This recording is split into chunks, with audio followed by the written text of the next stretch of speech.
आज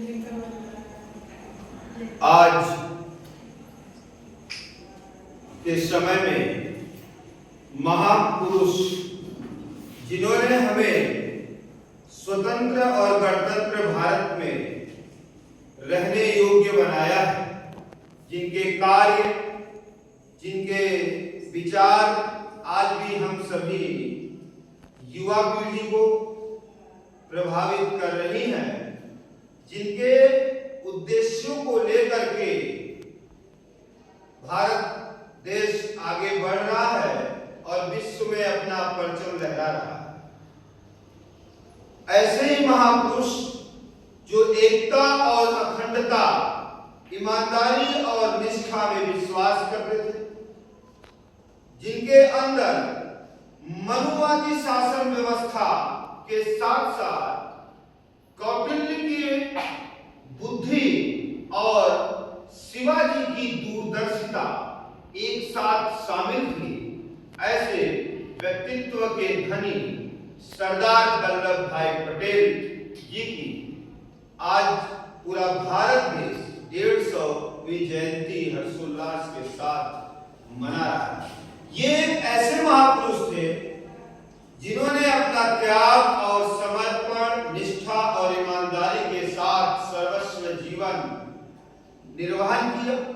पारिवारिक उत्तरदायित्व इस तरह से निभाया कि बहुत कम उम्र में ही बच्चों को छोड़कर बच्चों की माँ चली गई और उन परिवार को संभालते हुए भी ये आगे बढ़े और अपने उद्देश्य को लेकर के भारत की आजादी के लिए गांधी जी के बनाए हुए मार्ग पर चलने के लिए प्रणबद्ध हो गए। 31 अक्टूबर 1875 को जन्म लेने वाले नांदियाल ब्रिटिश प्रांत का एक क्षेत्र जो आज वर्तमान में गुजरात राज्य है, वहां पे जन्म लिए और झावेर भाई पटेल जी की चौथी संतान के रूप में जन्म लिया।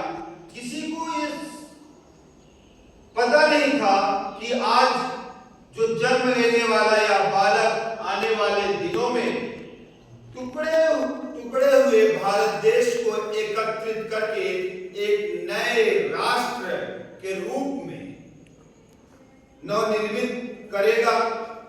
ऐसे व्यक्ति जो पहले किसान थे, अपने परिवार को संभाल रहे थे, अपने घर को देख रहे थे, यह व्यक्ति लगभग 38 साल की उम्र में वकील बनने की इच्छा जागृत करता है और 1913 ईस्वी में बैरिस्टर की पढ़ाई के लिए लंदन जाते हैं।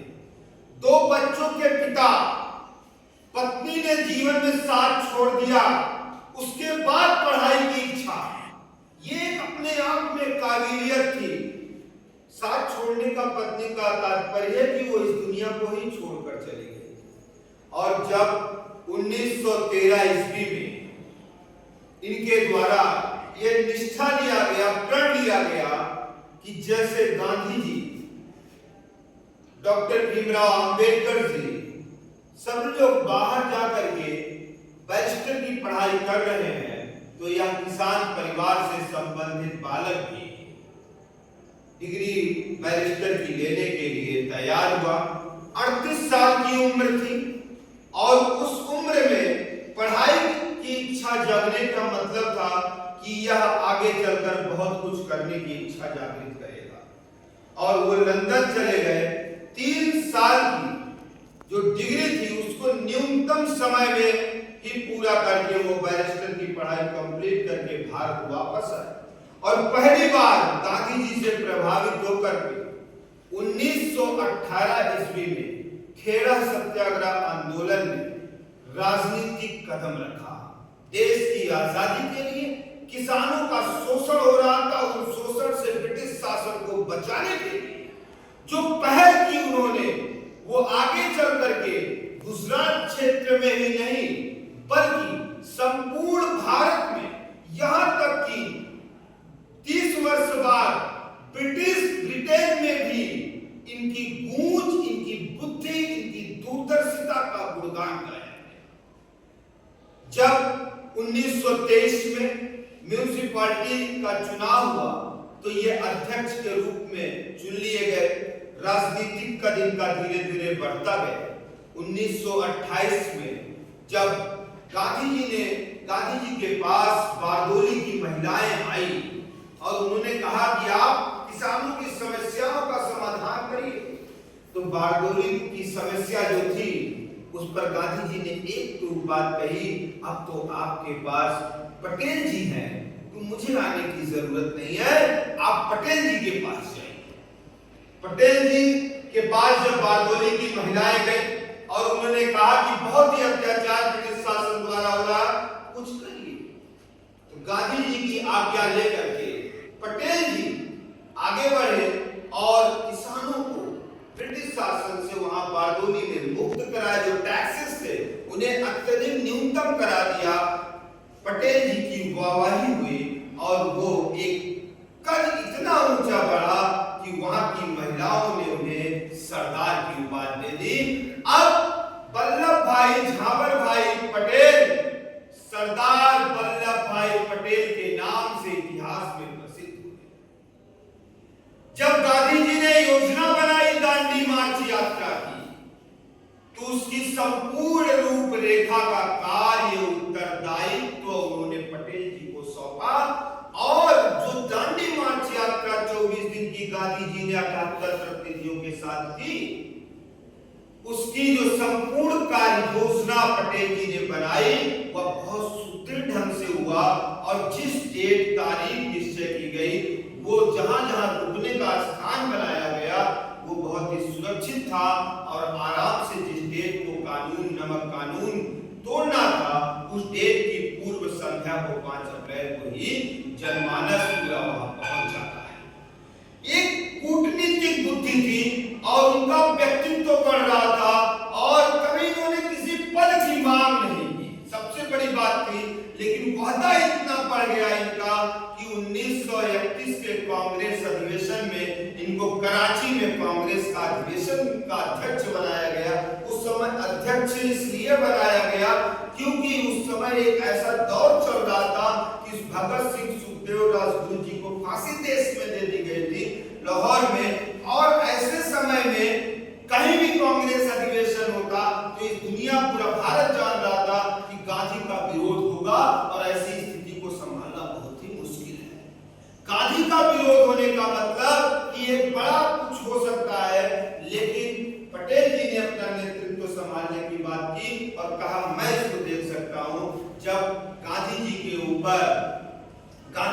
ऊपर कुर्सियां फेंकी गई उस कराची अधिवेशन में, तो गांधी जी ने कहा कि इसमें गांधी जी की कोई गलती नहीं है, ये उस समय की स्थिति की बात है। गांधी जी ने अपना मौखिक प्रस्ताव दिया था लेकिन उसको माना नहीं गया। कुछ विचार उन्होंने दिए, आम जनमानस शांत हो गया और इसी कराची अधिवेशन में पहली बार भारतीयों के मूल्य को समझाने के लिए मौलिक अधिकार का प्रस्ताव पास करा दिया सरदार वल्लभ भाई पटेल ने। भारतीयों को ये पता चल गया कुछ हमारा भी अधिकार है, नहीं तो उन्हें ये पता ही नहीं था कि मेरा कोई अधिकार होता है। और मूल अधिकार की जो रूपरेखा भारतीय संविधान के भाग 3 में आप देख रहे हैं वो सरदार वल्लभ भाई पटेल जी की ही देन है। पहली बार ही कराची कांग्रेस अधिवेशन में उसे उन्होंने पास कर दिया। भारतीय जनमानस के मूल्यों को आगे बढ़ाया। जब 1935 के अधिनियम के तहत भारत में पहली बार 1937 में चुनाव हुए तो उस चुनाव का संपूर्ण दायित्व सरदार वल्लभ भाई पटेल को दिया गया कि कहीं पे कुछ होना नहीं चाहिए, शांति से चुनाव होना चाहिए, और उसका उन्होंने क्रियान्वयन किया और 8 प्रांतों में कांग्रेस की सरकार तक बना। एक दूरदर्शी व्यक्ति थे, कूटनीतिक व्यक्ति थे और आगे बढ़ते चले जा रहे थे। लेकिन 1940 आते इनके स्वास्थ्य में काफी गिरावट आने लगी। आपको याद होना चाहिए मात्र 6 साल ही छोटे थे गांधी जी से और लगातार क्रमबद्धता से आंदोलन में सहभागिता थी। लेकिन उनके आंख में बीमारी हो गई और आंख में जब बीमारी होती है तो इंसान करना भी चाहता है लेकिन कमजोरी आ जाती है, दिक्कतें आ जाती हैं, स्वास्थ्य में गिरावट आने लगी। लेकिन 1942 के आंदोलन भारत छोड़ो में बढ़ चढ़ कर इन्होंने भाग लिया और वहीं पर यह समस्या उत्पन्न होने लगी कि इनको कुछ खून जब ये कैद में थे, समस्या बढ़ रही थी, इनके स्वास्थ्य को देखते हुए गांधी जी चाह रहे थे कि इनको हम आगे ले जाएं, क्योंकि इनके अंदर कूटनीतिक दूरदर्शिता भरपूर थी। बस किसानों की समस्याओं को देखना इनका मूल उद्देश्य था। भारत एक कृषि प्रधान देश था, गरीबों को लेकर आगे बढ़ना चाह रहे थे। आधुनिकीकरण जो इनका था वो उद्योगों से परे था। उनका गांधी का सिद्धांत था, गांधी का मानना था कि बुनियादी चीजें मजबूत हो भारत में, भारत आत्मनिर्भर बने। सरदार वल्लभ भाई पटेल भी उसी नीति पर आगे बढ़ना चाह रहे थे, लेकिन स्वास्थ्य साथ नहीं दे रहा था। और ऐसे समय में जब कैबिनेट मिशन भारत आया, तो कैबिनेट मिशन ने सबसे बात की। जब सरदार वल्लभ भाई पटेल से उन्होंने बात किया, तो सरदार वल्लभ भाई पटेल की बात को सुन करके कैबिनेट मिशन ने जब अपना रिपोर्ट दिया, उसमें कहा अगर भारत में कोई सुलझा व्यक्ति है, कोई अच्छा व्यक्ति है, तो ना तो जिन्ना है ना नेहरू है, अगर कोई व्यक्ति है तो वो पटेल है। वो सुलझे हैं, वो दूरदर्शी अपनी बातों को रख लेते थे और अपनी बात को मनवा लेते थे। इसीलिए जब 1946 ईस्वी में कांग्रेस वर्किंग कमेटी, एक कमेटी बनी थी, कांग्रेस वर्किंग कमेटी में चुनाव हुआ कि अंतरिम सरकार का गठन होने वाला है और उसके लिए किसको नियुक्त किया जाए। आपको हैरान होंगे आप कि 15 लोग थे वर्किंग कमेटी में, 3 लोगों ने किसी को महत्व नहीं दिया, चाहे वो पटेल जी हो या नेहरू जी हो। 12 लोगों ने पटेल का नाम सुझाया कि अंतरिम सरकार का प्रधानमंत्री इनको बनाया जाए। इतना व्यक्तित्व बढ़ गया, इतना कद बढ़ गया, लेकिन गांधी तो अलग थे, गांधी को पद से कोई लेना देना नहीं था। चुनाव 2 लोगों में था, नेहरू और 12 लोगों ने, 3 लोगों ने नथिंग, किसी को कुछ नहीं कहा।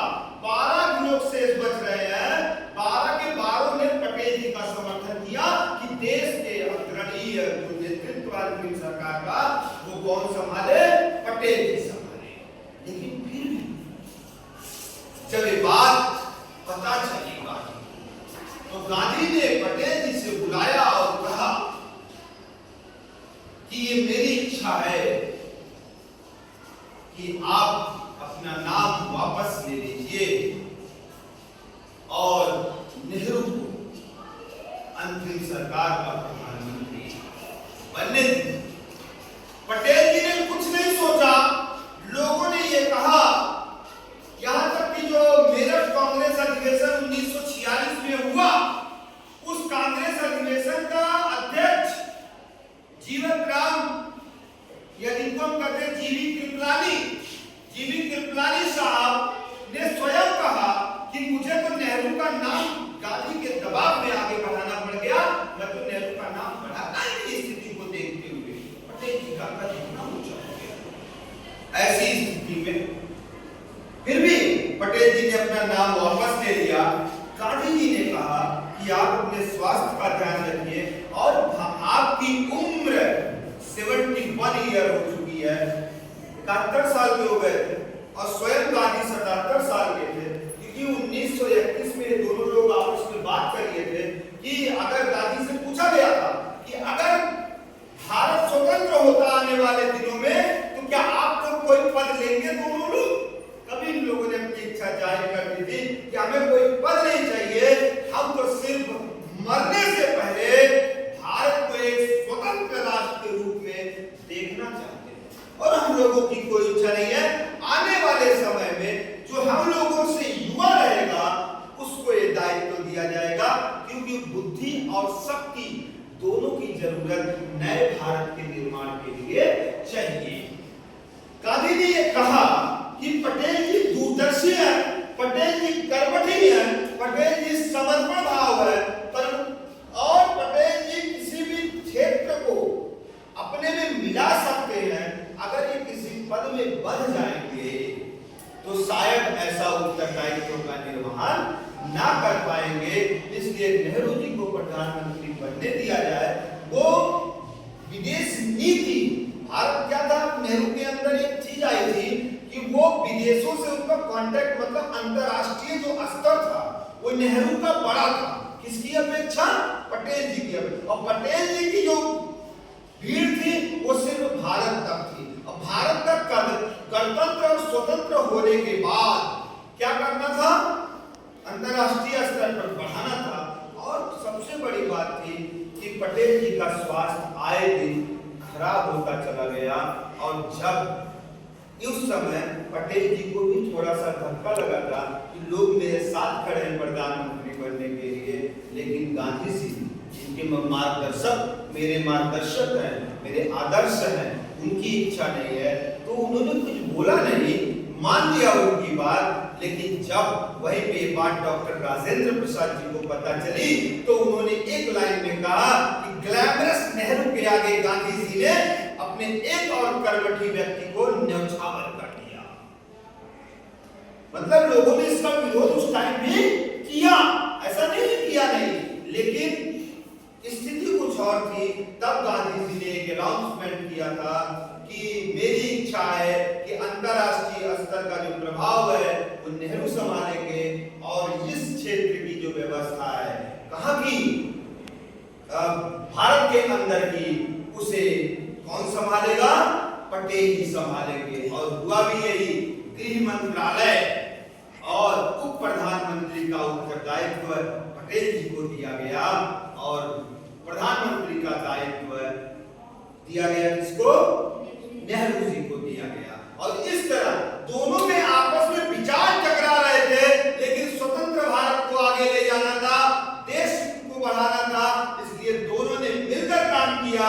और 562 रियासतें, जो 5 जुलाई 1947 को गठित रियासती एकीकरण जो विभाग बना, उसके तहत सरदार वल्लभ भाई पटेल ने 562 रियासतों का एकीकरण एक साथ कर दिया। सोचिए 15 अगस्त के पहले 1-1.5 महीने के अंदर इतनी कुशल क्षमता उनके अंदर थी, इसीलिए तो हम उन्हें लौह पुरुष के नाम से जानते हैं, आज भारत का बिस्मार्क के नाम से जानते हैं। जैसे जर्मनी में बिस्मार्क ने जर्मनी का एकीकरण किया था, वैसे भारत का एकीकरण का दायित्व देने का कार्य किसने किया, पटेल जी ने। छोटे छोटे टुकड़ों में हम बटे थे, और उन टुकड़ों को एक करने का उत्तरदायित्व पटेल जी ने किया। 1949 जब 30 जनवरी 1948 को गांधी जी संसार को छोड़ के गए, तो अगला अनाउंसमेंट जो दिया गया पटेल जी का, उन्होंने कहा कि पटेल जी की बातें मुझे खराब लगी थी उस समय, गांधी की बातें मुझे उस समय खराब लगी थी जब हमें वो चीज मिली नहीं जिसका मैं हकदार था, लेकिन शायद गांधी जी ने का निर्णय ये सबसे अच्छा था। आज जो भीड़ मुंबई में हम देख रहे हैं, इस भीड़ में देख रहे हैं, वो मुंबई की भीड़ मेरे लिए नहीं आई है। मैं जानता हूं ये पंडित जवाहरलाल नेहरू के लिए भी है। ऐसे दोनों लोग जुड़े थे जिन पर आज राजनीतिकरण करके कार्य हो रहे हैं, लेकिन ये दोनों लोग जुड़ करके देश को आगे बढ़ाए। 1949 में अत्यधिक स्वास्थ्य खराब हो गया, लगातार उनकी उल्टियां होने लगी, उनकी बेटी मीनाबेन उनके कार्यों को देखने लगी, लेकिन अंततः 15 दिसंबर 1950 ईस्वी को ये हम लोगों को छोड़ के चले गए। लेकिन उनकी जो कर्मठता थी, उनकी जो लगनशीलता थी, वो आज भी हम सभी लोगों को प्रभावित करती है।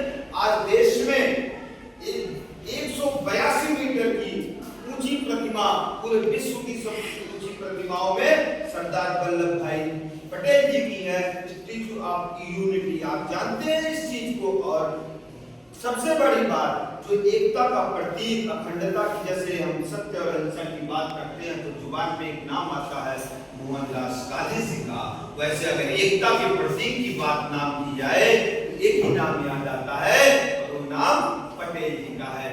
और अंततः नरसिम्हा राव की सरकार 1991 में जब बनी तो इनको भारत रत्न से नवाजा गया, और अब भारत रत्न प्राप्त करता सरदार वल्लभ भाई पटेल जी की 150वीं जयंती पर इनके विशेष कार्य,